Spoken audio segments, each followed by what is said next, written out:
India, in its current stage of development, is witnessing a large-scale urbanization. One of the side effects of urbanization is the creation of slums. Let us see what are slums and the problems associated with it. Slums can be basically defined as inhabited area having inadequate housing and basic services. Some of the scholars define slums as a neglected part of cities where housing and living conditions are appallingly poor.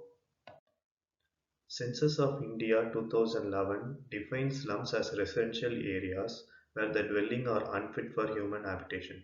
Some of the reasons they quoted were dilapidation, which means the houses are not of good condition, overcrowding, faulty arrangements, as well as design of the building, narrowness of the streets, lack of ventilation, light, and sanitation facilities. Most slums are characterized by the combination of all the factors. However, slums are inevitable to the modern urbanization because the people living there are mostly working in these cities and contribute to the economic growth. We've seen that urbanization creates a lot of slums, and according to Census 2011, it is seen that 2,500 towns in India have said to reported slums, which is approximately 63% of the total statutory towns present in India. A large chunk of these numbers is attributed to Maharashtra, which is approximately having 21,000 slums due to different reasons. And the number of people living in these urban slums have increased from 52 million in 2001 to 65.5 in 2011.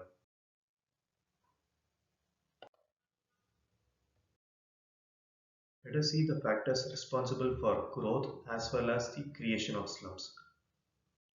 The primary reason for creation of slums is the rural to urban migration. The rural to urban migration is a result of a combination of push and pull factor. For example, a rigid caste system in a village can be an example of push factor, whereas the job availabilities in the urban area can be an example of a pull factor. Due to this migration, there is a large influx of people into the urban areas, which with the problem of housing shortages and unemployment leads to the creation of slums as well as the propagation of slums. With this incoming people, there is also a problem of demand supply mismatch in the affordable urban housing, which is also an important factor for creation of slums.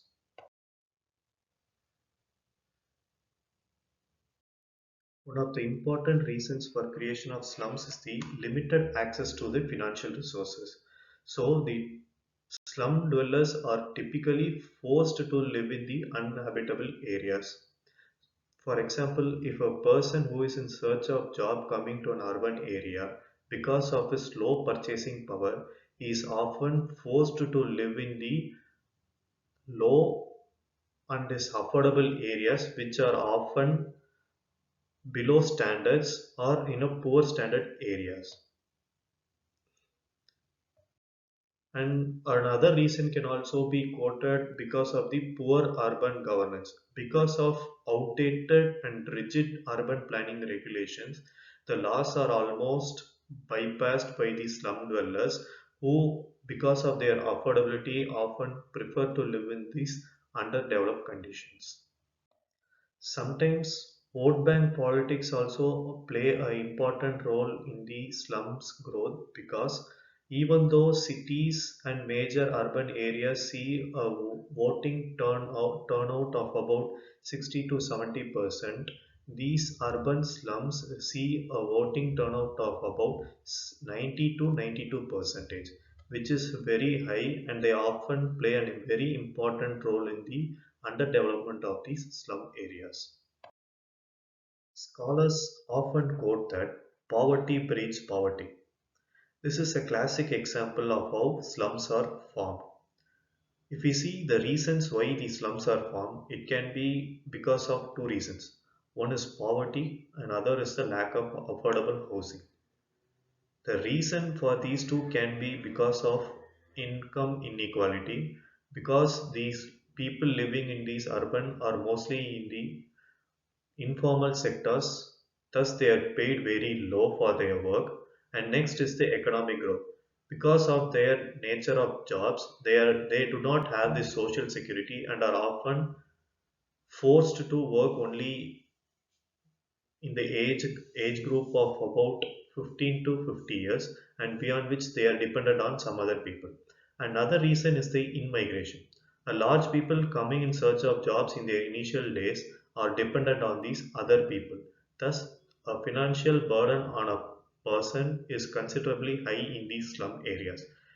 So, because of these factors, a person is not able to come over this poverty, and this poverty is actually breeding with the others in this locality, which in turn causes these slums to be underdeveloped area.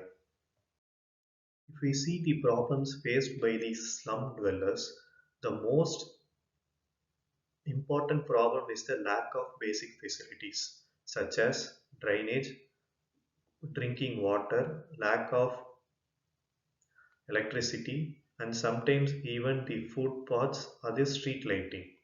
So, according to the Census of India 2011, the slums in India have about two electricity outages per day.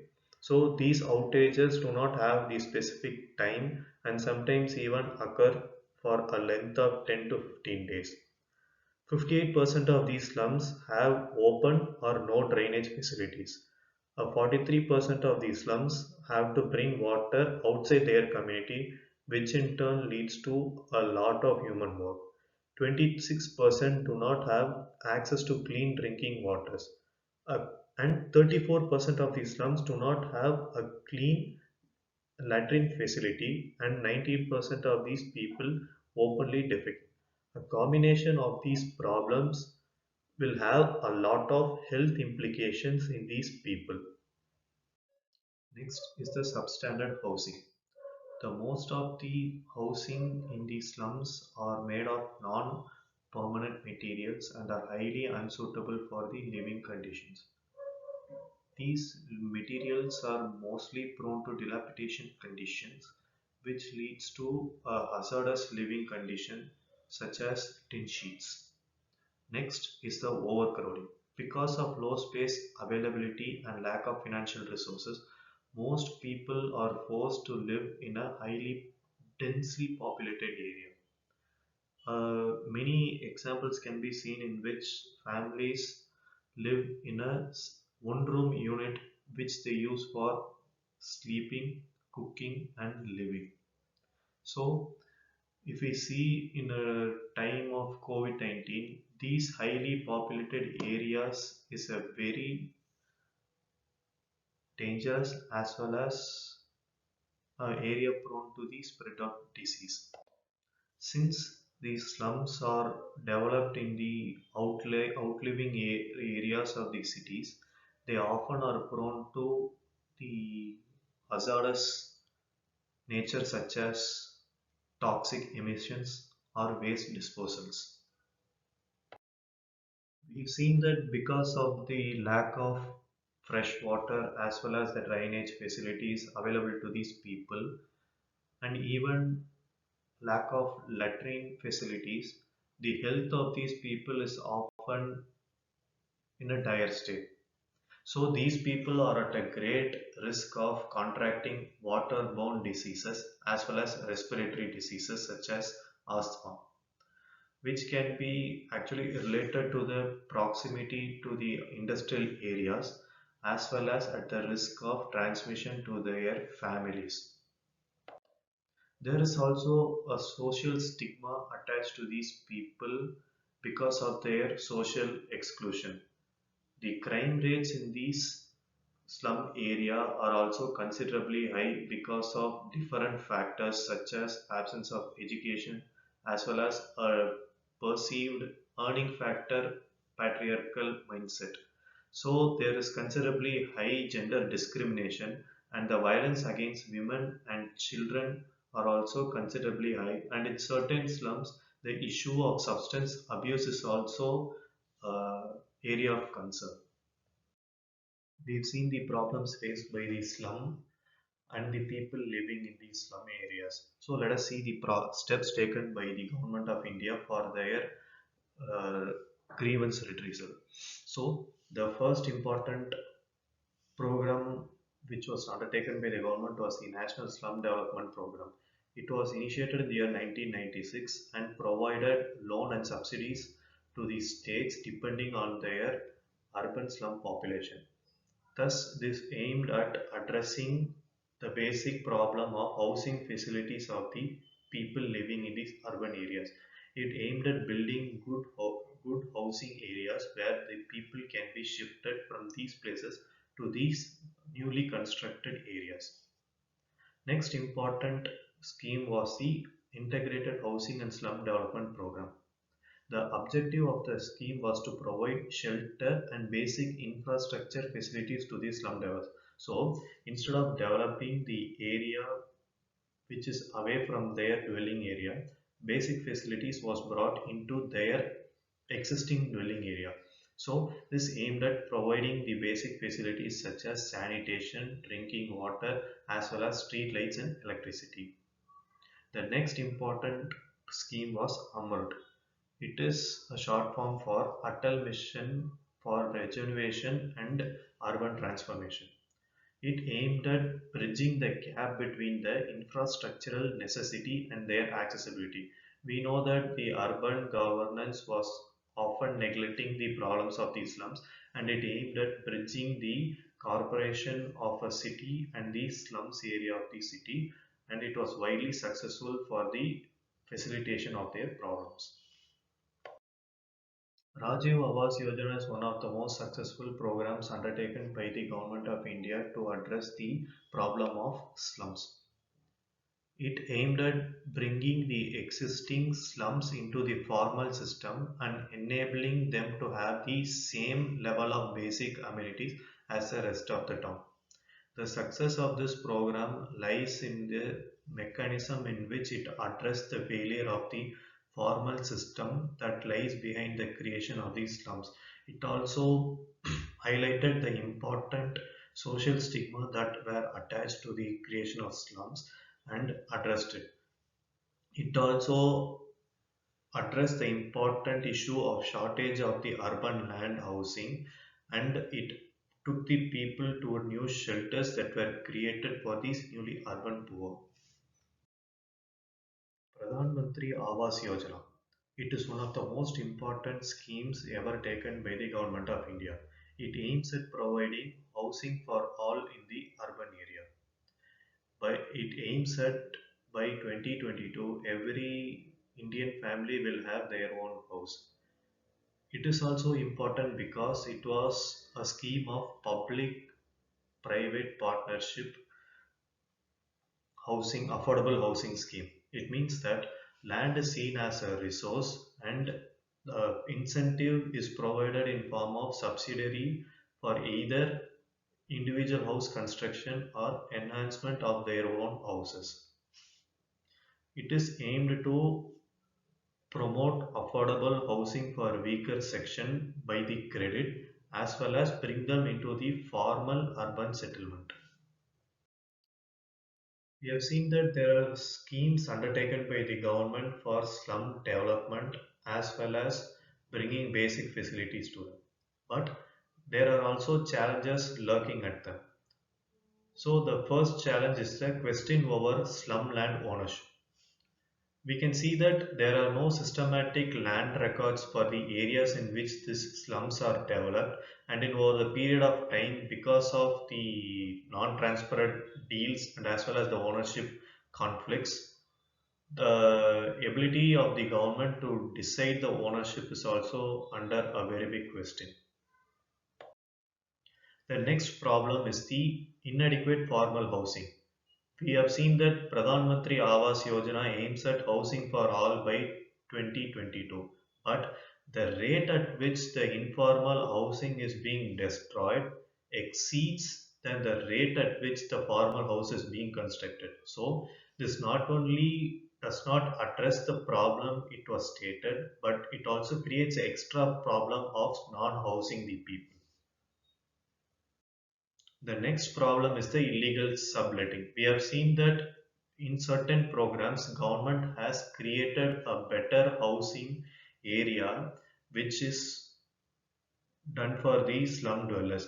But since these areas are far away from the city limits or their working areas, these people simply sublet the newly constructed homes and earn from these rent while living in the existing slum areas itself. The next challenge is the lack of coherent policy. We've seen that over the years there are many schemes which aim at providing good urban housing facilities as well as providing basic facilities to the urban slum areas. But there is a lack of comprehensive policy which defines the end state. That is, it does not essentially define what encompasses a slum free city or what defines as a city with no slums. The next problem is the environmental sustainability. We've seen that there's actually an increased trend of people moving from rural to urban areas. This not only puts a burden on the civic administration, but also is an puts a burden on the environmental sustainability. We see that most these places do not have very basic facilities such as water and electricity, but the rate in which the environment is being polluted in these areas are considerably high. So this also is a very big challenge to the problems that the urban area is being experiencing. We've seen that the existing schemes have very different challenges for their implementation. So the way forward must be to upgrade the infrastructure and basic services to them in the areas of water, power, sewage connections, sewage connections to individual homes, street lighting, and also the neighborhood security through police support systems. But this focus should not be limited only to building houses, but also should promote social and economic infrastructure available to them. The next important feature is to eliminate the social stigma attached to the people of slums and improve attention by increasing their income generation, transport, and women empowerment in these areas for better society.